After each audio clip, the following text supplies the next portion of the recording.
नारायण नारायण नारायण श्रीमन्नारायण नारायण नारायण श्रीमन्नारायण नारायण नारायण श्रीमन्नारायण नारायण नारायण श्रीमन्नारायण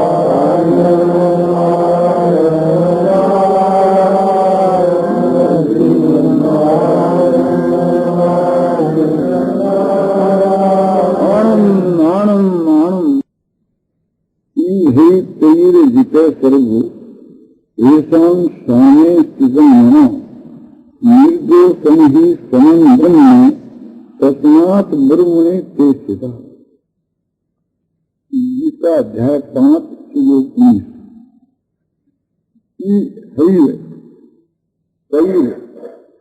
जिते सर्व मन उन पुरुषों के द्वारा संसार यहाँ ही जीता गया। ये जीवन मुक्त है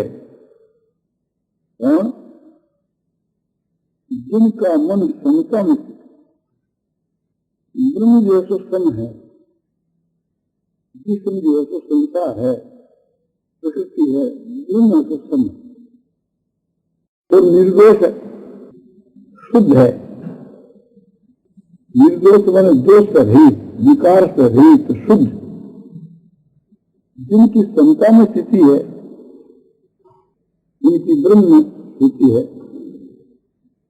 जैसे ब्रह्म निर्दोष है तो वह पुरुष भी निर्दोष है, जिनकी समता में स्थिति है। तो विषमता ही दोष है, तो विषमता को उठा देना चाहिए। जिनकी प्राप्ति का कोई खास लक्षण लिखा है, उसके पूर्व में विद्या बिना संपन्न ब्राह्मणे गई हस्ती सुनीते सपाके पंडिता समदर्शिनी। विद्या बिना संपन्न ब्राह्मण, गौ, हाथी, चंडाल, मानो कुत्ता, इन सब में जिनकी समबुद्धि है वो ज्ञानी है। यानी ज्ञानी की इन सब में समबुद्धि होती है। पंडित माने भगवत प्राप्त पुरुष, जिसको ब्रह्म का ज्ञान हो गया, ऐसे पुरुष को पंडित कहते हैं। तो विद्या बिना संपन्न ब्राह्मण ये तो सात्विक, और गौ जो है पशुओं में सात्विक। यूं कहो कि गौ भाव सात्विक है, पशु भाव एक प्रकार से काम से तो सात्विक काम से निधि होने से पशुओं में सात्विक। हाथी जो है तो पशुओं में राज, राजा लोगों के लिए सवारी के योग्य है। कुत्ता जो है वो पशुओं में तामसी, चंडाल है तो मनुष्य में तामसी। तो मनुष्यों में और पशुओं के बीच के में सात्विक, राजसी और तामसी जो पशु है या मनुष्य है, उन सब के बीच के में जो समबुद्धि है वो ज्ञानी है। पंडित सच्चा ज्ञानी महात्मा पुरुष। तो ऐसा ही बनना चाहिए अपन लोग।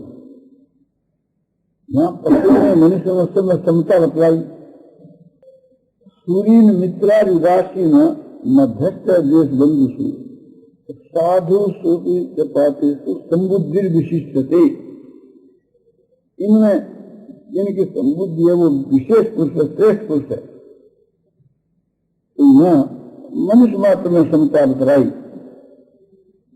सूर्य और मित्र और बैरी, उदासीन और मध्यस्थ और द्वेषी और बंधु, पापी धर्मात्मा। सूर्य दूत को कहते हैं जो प्रत्युपकार नहीं चाह करके निष्काम भाव से दया और प्रेम करे, और मित्र उसको कहते हैं जो परस्पर में प्रेम करे, और बैरी उसको कहते हैं कि परस्पर एक दूसरे का जो अनिष्ट करने वाला है उनके में बैर भाव। उदासीन उसको कहते हैं कि जो पक्षपात रहित हो, बिल्कुल संबंध नहीं रखे। और मध्यस्थ उसको कहते हैं कि संबंध रख करके और दोनों में समभाव रहे। पक्षपात रहित पंथ, पक्षपात रहित हाकम। द्वेष उसको कहते हैं जिनका स्वभाव ही द्वेष करने का है।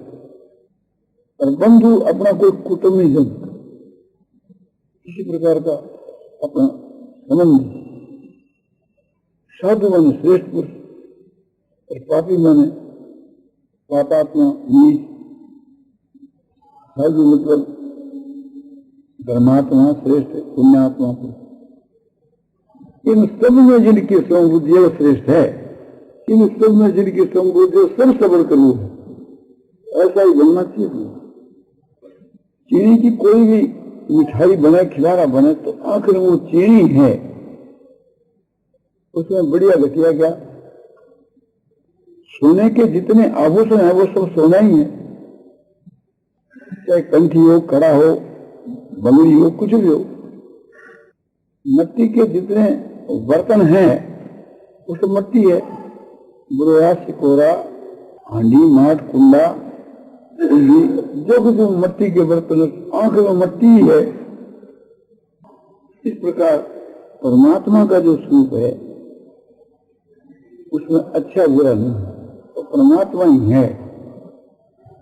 परमात्मा की जो लीला है उसमें बढ़िया घटिया क्या। परमात्मा की लीला है तो उसमें घटिया बढ़िया क्या। कि घटिया बढ़िया तो माया मोह है, संसार मोह है। जहाँ रागद्वेष है वहाँ है अनुकूल प्रतिकूल। मन के अनुकूल में राग और मन के प्रतिकूल में द्वेष। मन के अनुकूल के मां प्रसन्नता और मन के विपरीत के मां दुख शोक। तो ये सब अपनी मान्यता है। वास्तव में क्या चीज है जिसको विचारने चाहिए। वास्तव में तो एक परमात्मा। परमात्मा को जो उपदेश है वो मानने के योग्य है। उनकी जो लीला है उसका अनुकरण करना चाहिए, उसको आदर देना चाहिए। और भगवान का जो स्वरूप है उसकी तो फिर बात ही क्या है। तो इसका ये तत्व है कि परमात्मा के बीच के मां कोई सा भी भगवान का स्वरूप हो, है भगवान का शेर, उसका घटिया बढ़िया क्या। चाहे निर्गुण हो चाहे सगुण हो, और सगुण के बाद चाहे साकार हो चाहे निराकार हो, और साकार में चाहे भगवान राम का रूप हो, चाहे कृष्ण का हो, चाहे विष्णु का हो, चाहे शिव का हो, और चाहे ब्रह्मा का भी क्यों नहीं हो, सिंह का भी क्यों नहीं हो, है तो भगवान का होता। उसमें फिर घटिया बढ़िया क्या। तो भगवान के गुण प्रभाव तत्व इसकी जो बातें हैं तो सभी बढ़िया है। तो ऐसा अपने को बनाना चाहिए जिससे वस्तु मात्र भगवान को स्वरूप दिखने लगे और चेष्टा मात्र भगवान की लीला प्रतीत होने लगे। फिर में घटिया न बढ़िया, बढ़िया बढ़िया, घटिया नहीं है। भगवान कृष्ण जी कोई भी चेष्टा करते, सभी चेष्टा गोपियों को बढ़िया मालूम देती। सभी चेष्टा वो लीला के रूप में देखा करते कि भगवान लीला कर रहे हैं। फिर में घटिया न बढ़िया, बढ़िया बढ़िया, घटिया नहीं है। भगवान कृष्ण जी कोई भी चेष्टा करते, सभी चेष्टा गोपियों को बढ़िया मालूम देती। सभी चेष्टा वो लीला के रूप में देखा करते कि भगवान लीला कर रहे हैं। भगवान श्री कृष्ण जी कभी चोरी नहीं करते, झूठ नहीं बोलते। इसका तत्व रहस्य गोपियां समझ जाते थे। आजकल के लोग इस बात को समझते नहीं। भगवान के हृदय में तो कोई कामना तो होती नहीं, बिना कामना के बिना पाप बने नहीं। आसक्ति से कामना से पाप बने, काम ही हेतु है पाप में। तो भगवान गीता में यह बात कही है कि कामे से क्रोधे से रजोगुण समूह है, मां सन्न पाप मां विद्या नहीं बड़ी। अर्जुन ने पूछा अथ केन प्रयुक्त पापम करती पुरुष अनिच्छन विवास में बलादिव नियोजित अयं पुरुष, यह पुरुष इसका प्रेरणा व पाप का आचरण करता है। पाप क्यों करता है मनुष्य? इसका उद्देश्य नहीं है, इसकी इच्छा नहीं है, तब भी मानो कोई बलात्कार से इसको पाप में लगा देता हो, तो कौन पुरुष है जो इसको जबरन पाप करवाता है? अर्जुन गीता की 30वीं अध्याय की 36 के श्लोक में बात पूछी। 37 के श्लोक में भगवान उत्तर दे रहे हैं कि ये जो काम है, आसक्ति से उत्पन्न हुआ जो काम, रजोगुण से उत्पन्न हुआ जो काम, तो ये काम ये तो क्रोध होता है। ना संग जाते काम कामात क्रोधो भी जाते। संग जो आसक्ति है, राग स्वरूप जो आसक्ति है, उससे काम उत्पन्न होता है, काम से क्रोध उत्पन्न होता है। इस वास्ते काम है ये क्रोध, और रजोगुण से इसकी उत्पत्ति है। रजोगुण से कह दो चाहिए, आसक्ति से कह दो, एक ही बात है। रजो रागात्मक विद्धि, रजोगुण को तुम राग ही सम, ऐसा है काम। मान खाने वाले का पेट नहीं भरता। जैसे अग्नि में आहुति दी जाए तो अग्नि प्रज्वलित होती है, ऐसे ही अग्नि की मांग जो सब काम बढ़ता है, इसका पेट नहीं भरता। कोई ऐसा विचार करे कि संसार के अनुसार हम भोग भोग करके अपनी लालसा पूर्ण कर लूं, तो होने की नहीं। राजा ययाति ने यह गाथा गाई, जैसे हवी अग्नि में डालने से वो प्रज्वलित होती है, ऐसे ही संसार के पीछे भोगों को भोगने से वो कामना अधिक से अधिक बढ़ती।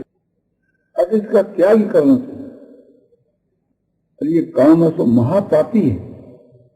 जितने जो हमारे से पाप होते हैं उसमें काम हेतु है, तो पाप कराने के विषय में ये काम तुम्हारा शत्रु है। पाप का फल होता है दुख, दुख दे वो शत्रु। तो इस काम को तुम मार दो। ये उपदेश भगवान ने गीता की इसलिए अध्याय के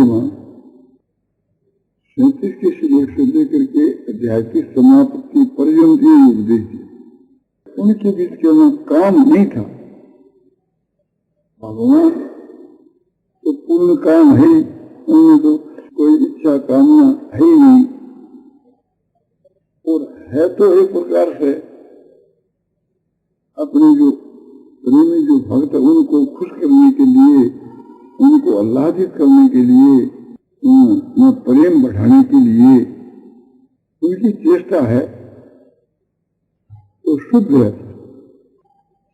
इसी प्रकार से कई जो ऊंची हुई गोपियां थी, जो भगवान की प्रखर थी, जो भगवान के साथ लीला करने के बाद आई थी, तो भी उस भगवान के ही समान थी। उनके बीच में राधिका जी सबसे बढ़कर, वो तो भगवान की एक लीलामय शक्ति थी। तो भगवान की सारी जो लीला है, सारी जो चेष्टा है, चरित्र है, अपने भक्तों को खुश करने के लिए, गोपियों को खुश करने के लिए, आह्लादित करने के लिए, प्रेम बढ़ाने के लिए। और भक्तों का जो चरित्र है वो भगवान को आह्लादित करने के लिए, भगवान को खुश करने के लिए। तो भगवान जो भी कुछ काम करते हैं उनको उनमें दोष नहीं दिखता। तो परस्पर में उनका न कोई भय, न कोई आदर, न कोई सत्कार, न कोई संकोच, कुछ भी नहीं। तो भगवान का जो स्वरूप है मधुर है, उनकी लीला मधुर है, उनमें जो गुण है वो मधुर है, भगवान का प्रभाव मधुर, भगवान की सारी चेष्टा है मधुर, भगवान के सब वस्त्र मधुर, और स्वरूप तो मधुर है ही। कोई भी भगवान का स्वरूप क्यों नहीं हो, कैसा भी क्यों नहीं हो, वो तो माधुरी मूर्ति थी। उस रूप माधुरी को देख करके गोपियां हर वक्त खुश रहा करती थी। वो बात समझने की है। भगवान की सारी लीला बहुत ही मधुर है, भगवान को स्वरूप अश्व मधुर है, भगवान को उपदेश है जी को मधुर है। गीता जो है भगवान को उपदेश है, और जो भगवान का चरित्र था वो भगवान की लीला थी। हम लोग जो व्याख्यान सुनते हैं, ये बढ़िया, ये घटिया, ये हमारा भाव है। ये भगवत की चर्चा सभी बढ़िया है, सभी मधुर है। इन सब में तो समभाव होना ही चाहिए, किंतु अपने तो मन के अनुकूल और प्रतिकूल उनमें भी समभाव करना है।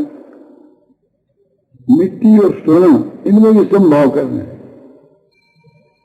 या सोने को मिट्टी के रूप में समझना, सोने को मिट्टी के समान समझना। बैरी और मित्र में समभाव करना है, तो यहाँ बैरी में मैत्री भाव करना है।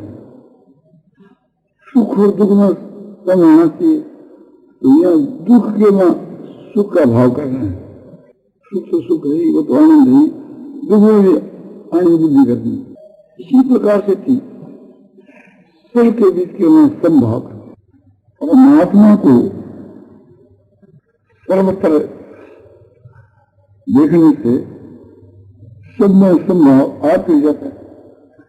योगं पश्यति सर्वत्र सर्वं च मयि पश्यति तस्याहं न प्रणश्यामि सतर्न प्रणश्यति।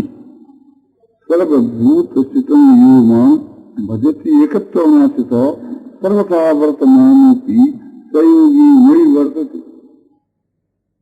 भगवान कहते हैं गीता अध्याय 6 श्लोक 30 और 31 में, योमं पश्यति सर्वत्र, जो मुझ परमात्मा को सब जगह देखता है। सर्वं च मयि पश्यति, और सबको मुझ परमात्मा में देखता है। इससे मैं कभी अलग नहीं होता, उसके कभी अदृश्य नहीं होता, अगर मेरे कभी अदृश्य नहीं होता। उसकी दृष्टि से मैं कभी ओझल नहीं होता, अगर मेरी दृष्टि से कभी ओझल नहीं होता। सारे भूतों में मैं जो समभाव से स्थित हूँ, भगवान कहते हैं कि सारे भूतों में मैं जो समभाव से स्थित हूँ, ऐसे मुझ परमात्मा में जो एक ही भाव से स्थित हो जाता है, यानी मुझ में तन्मय हो जाता है, तन्मय होकर के जो मेरे स्वरूप का अनुभव करता रहता है। लोक दृष्टि में वो संसार में जो भी कुछ करता है, बढ़ता है, वो मेरे नहीं बढ़ता। यानी उनकी सारी लीला, सारी चेष्टा, सारी क्रिया एक लीला के रूप में हो जाती है। नारायण नारायण श्रीमन नारायण नारायण नारायण श्रीमन नारायण नारायण नारायण श्रीमन नारायण नारायण नारायण श्रीमन नारायण नारायण नारायण पूर्णां अपारां शान्तां घनां अचलां ध्रुवां नित्यां बोधत्वां जानति आनंद ही आनंद। समता का प्रकरण चल रहा है। समझो साक्षात परमात्मा का स्वरूप है, एक समभाव है और एक परमात्मा का स्वरूप है। अपने बुद्धि और मन की समझ में जो सम है, सब में समान भाव से देखना, सबको समझना, ये तो है भाव, ये अंतःकरण का भाव है। जिसके अंतःकरण में ये भाव है, ये समझना चाहिए कि उसकी जो आत्मा है वो परमात्मा को प्राप्त हो चुकी। समता जो है तो कसौटी है, समता जो भाव है या कसौटी है। परमात्मा को प्राप्त हुए पुरुष की कसौटी है। यह समता क्या चीज है कि परमात्मा जो सम है ना, और उस परमात्मा को जो साधक प्राप्त हो गया, परमात्मा ही बन गया, तो उस महात्मा का जो हृदय है, उस शुद्ध हृदय का परमात्मा का एक आभास आता है, प्रतिबिंब की जो वो समभाव है। एक तो असली चंद्रमा और एक उसका दर्पण में प्रतिबिंब पड़ता है, तो दर्पण में चंद्रमा का जैसा रूप है वैसा ही प्रतिबिंब